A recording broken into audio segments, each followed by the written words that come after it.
வணக்கம். பேரறிஞர் அண்ணாவும் இரண்டாம் உலகப் போரும். இந்த கட்டுரையில் பேரறிஞர் அண்ணா அவ்வளவு போர் சூழலையும் அவ்வளவு இழப்புகளையும் ரஷ்யர்கள் எப்படி பத்திரிகைகளில் காமெடியாக ஜோக் பண்ணிட்டு இருந்தாங்க, மக்கள் அதையெல்லாம் ரசித்து எப்படி சந்தோஷமாக இருந்தாங்க அப்படின்னு எழுதியிருக்காரு. இந்த கட்டுரையின் தலைப்பு சோவியத் விகடம் அப்படின்னு எழுதியிருக்காரு. இதையும் 1942 நவம்பர் 15 எழுதியிருக்காரு. கார்ட்டூன் அப்படின்னால நமக்கு தெரியும், ஓவிய கலைஞர்கள் தங்களோட திறமையினால் ஒரு மிகப்பெரிய விஷயத்தை ஒரு சின்ன ஓவியத்தில் அழகாக சொல்லி மக்கள்கிட்ட கடத்திடுவாங்க. அது கொஞ்சம் சிரிப்பாகவும் இருக்கும். அதுதான் கார்ட்டூன். இதை அந்த காலத்தில் சோவியத் ரஷ்யா எப்படி பயன்படுத்தியிருக்காங்க. அதாவது கிட்டத்தட்ட இரண்டாம் உலகப் போரில் 3 கோடிக்கும் அதிகமான ரஷ்யர்கள் இறந்து போயிட்டாங்க. நம்ம வரலாறுல படிச்சிருக்கோம். போர்னால பாதிக்கப்படாத ரஷ்ய குடும்பங்களே இல்லை. அந்த அளவுக்கு ரஷ்யாவில் பிரச்சனைகள், போர்னால அவங்களுக்கு வாழ்வாதார பிரச்சனைகளும் இருந்துச்சு. அதையெல்லாம் தாண்டி மக்கள் எப்படி இந்த பத்திரிகையில் அந்த மாதிரி வர காமெடியெல்லாம் ரசித்து பார்த்து சந்தோஷமாக இருந்தாங்க அப்படின்னு எழுதியிருக்காரு. இந்த மாதிரி அங்கே அந்த பத்திரிகையில் வந்த காமெடி எல்லாம் 1-2 காமெடியாக அண்ணா எழுதியிருக்காரு. அதில் ஒன்று பார்த்தீங்க அப்படின்னு சொன்னால், ஒரு ஜெர்மன் மேஜர் வீரரை கூப்பிட்றாரு. லெப்டினன்ட், ஒன்று இன்னைக்கு சோவியத் ரஷ்யாவுக்குள்ள போய் அந்த டவுனை பிடிக்க சொன்னேன்ல, ஏன் போகலை அப்படின்னு கேட்குறாரு. அதுக்கு அந்த லெப்டினன்ட் என்ன பதில் சொல்கிறாருன்னா, மேஜர், கோயபல்ஸ் நேற்றே நம்ம அந்த நகரை பிடிச்சிட்டதா பேசினாரு நம்ம பெர்லின் ரேடியோவில். அதனால நான் என்ன நினச்சேன்னு சொன்னால், நாஜிகள் போய் பிடிச்சிட்டாங்க போல இருக்கு அப்படின்னு நினச்சேன் அப்படின்னு சொல்கிறாரு. நாஜிகள்னா வேற யாரும் இல்லை, ஜெர்மனோட அந்த நாஜி கட்சி உறுப்பினர்கள், அவங்க போய் பிடிச்சிட்டதா நான் நினைக்கிறேனே அப்படின்னு சொல்கிறாரு. இந்த கோயபல்ஸை உலகத்துக்கே தெரியும், மகா மிகப்பெரிய பொய்யன். இன்னைக்கு உலகத்தில் பாசிச சக்திகளுக்கு அவன் தான் ஒரு பெஞ்ச் மார்க். என்ன அப்படின்னு சொன்னால், ஒரு பொய்யை திரும்ப சொல்லிக்கிட்டே இருந்தால் அது உண்மையாயிரும் அப்படிங்கிறதான் அவனுடைய தத்துவம்.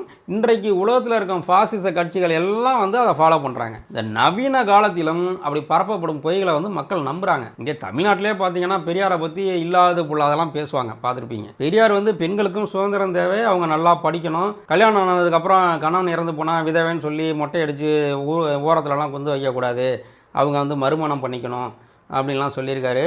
குழந்தை பெறுவதில் அவங்களுக்கும் உரிமை இருக்குது, அவங்க விருப்பப்பட்டால் தான் குழந்தை பெற்றுக்கணும், இப்படின்லாம் பல விஷயங்கள் சொல்லியிருக்காரு பெண்கள் உரிமையில். ஆனால் இன்றைக்கி பேசுகிறவங்கள பார்த்தீங்கன்னு சொன்னீங்கன்னா, இல்லாத புள்ளாதெல்லாம் பேசுவான். எங்கேயாச்சும் யாராச்சும் ஒரு கள்ள தொடர்பு வச்சிங்களேன், பெரியார் சொன்னதை கேட்டு செஞ்சுட்டாங்கன்னு சொல்லுவான். நீங்கள் நிறையா பார்த்துருப்பீங்க. உங்கள் நண்பர்களே பார்த்தீங்கன்னா நிறையா பேர் இது மாதிரி பொய் பேசுகிறவனோட வீடியோலாம் அனுப்புவாங்க, இங்கே பாரு அப்படின்னு சொல்லி அனுப்புவாங்க. நீங்கள் பதிலுக்கு பெரியார் அப்படிலாம் சொல்லப்பா இப்படி தான் சொல்லியிருக்காரு நினச்சா அதை யாரும் படிக்க மாட்டாங்க.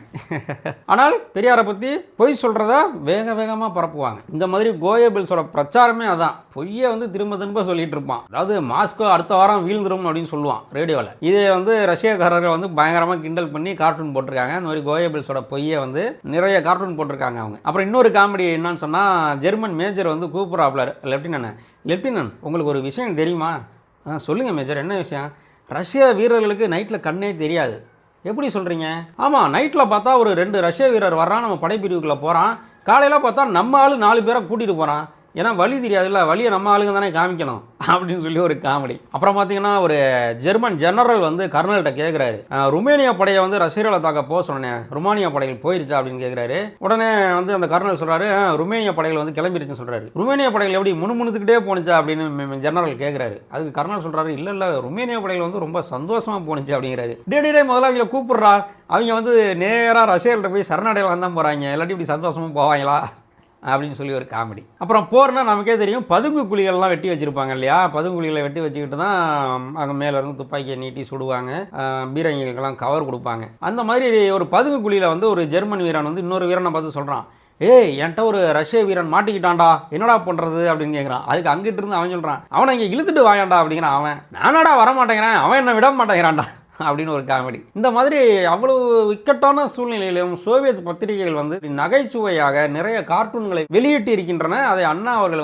பகிர்ந்திருக்கிறார் இந்த கட்டுரையில். அண்ணா அவர்கள் ஓடுது பார் என்ற தலைப்பில் நவம்பர் இறுதியில் 1942 ஒரு கட்டுரை எழுதியிருக்கார். ஓடுது பார் அப்படின்னு சொன்னால், ரஷ்ய படைகள் வெற்றி பெற ஆரம்பிக்குது, ஜெர்மன் வீரர்கள் புறமுதிக்கிட்டு ஓடுகின்றனர். அதை பற்றி இந்த கட்டுரையில் அவ்வளோ அருமையாக எழுதியிருக்காரு. இந்த கட்டுரையில் நமக்கு என்ன விஷயம் தெரியுது அப்படின்னு சொன்னால், Stalin grad, Lenin grad, Caucasus, இங்கெல்லாம் பார்த்தீங்கன்னா ஜெர்மன் படைகளுக்கு பேரழிவை தருது சோவியத் ரஷ்ய படைகள். நிறைய ஜெர்மானியர்களை அரெஸ்ட் பண்றாங்க, நிறைய ஜெர்மன் வீரர்கள் கொல்லப்படுறாங்க, ஜெர்மன் படைகள் பின்வாங்குறாங்க. நம்ம போன காணொலியிலேயே பார்த்துருப்போம், சோவியத் ரஷ்யா ஸ்டாலின் கிராட்ல எப்படி ஒரு ஸ்ட்ராங்கான டிஃபென்சிவ் லைன் வச்சிருந்தாங்கன்னு சொல்லி.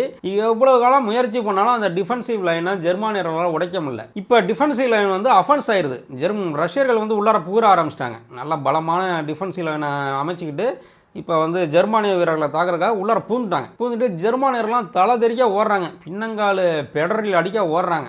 ரஷ்ய படைகள் அந்த அளவுக்கு முன்னேறிக்கிட்டே வருதுன்னு சொல்லி பேரறிஞர் அண்ணா அவர்கள் சந்தோஷமாக எழுதியிருக்கிறார். கிட்டத்தட்ட 20,000 சதுர மைல் அளவுக்கு அந்த காலகட்டத்தில் அந்த போர் நடக்குது. அவ்வளோ இதை வந்து ஜெர்மன் படைகள் வந்து கண்ட்ரோல் பண்ணியிருக்கு. முதல் கட்டமாக இந்த 20,000 சதுர மைல்களை மீட்கணும் ஜெர்மன் படைகள்கிட்ட இருந்துன்னு சொல்லி ரஷ்யார் வந்து ரொம்ப தீவிரமாக அடிக்கிறாங்க ஜெர்மன் படைகளை. ஜெர்மன் படைகள் வந்து டான் நதி, ஓல்கா நதி இங்கெல்லாம் வந்து டிஃபென்ஸ் லைன் அமைச்சிருக்காங்க. அதை விட்டு போகாமல் அப்படியே பாதுகாத்துட்டு இருந்திருக்காங்க. இந்த நதிகளோட ஓரமாக இருந்த இந்த டிஃபென்சிவ் லைன்லாம் சோவியத் ரஷ்ய படைகள் காலி பண்ணுது.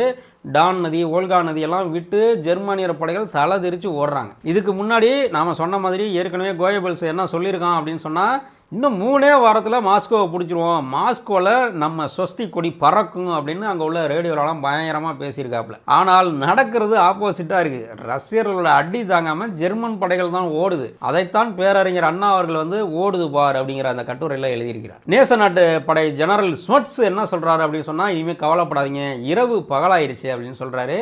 அந்த இரவு பகலாகி விட்டது அப்படிங்கிற வாசகமே வந்து உலகத்திற்கே மகிழ்ச்சி கொடுக்குது. இரவு அப்படின்னா ஹிட்லரு, முசோலினி, இவங்கெல்லாம் ஜப்பான் இவங்கெல்லாம் தான். இனிமேல் அவங்கள்ட்ட இருந்து எல்லாத்தையும் மீட்டுருவோம் அப்படிங்கிறது தான் ஜெனரல் ஸ்மட்ஸ் வந்து அவ்வளோ அழகாக சொல்லியிருக்காரு. அந்த பக்கம் சோவியத் அதிபர் ஜோசப் ஸ்டாலின் என்ன சொல்கிறாருன்னா, 1917ஆம் ஆண்டு ரஷ்ய புரட்சி நடந்தது, கம்யூனிஸ்டுகள் ஆட்சிக்கு வந்தாங்க, நமக்கு தெரியும் இல்லையா. அதோட 25ஆம் ஆண்டு தான் இந்த 1942. அதைத்தான் ஜோசப் ஸ்டாலின் சொல்கிறாரு. செஞ்சேனை படையின் 25ஆம் ஆண்டு வெற்றி விழா இது 25ஆம் ஆண்டு. இது வந்து நமக்கு மிகப்பெரிய மகிழ்ச்சியை தரப்போகிறது.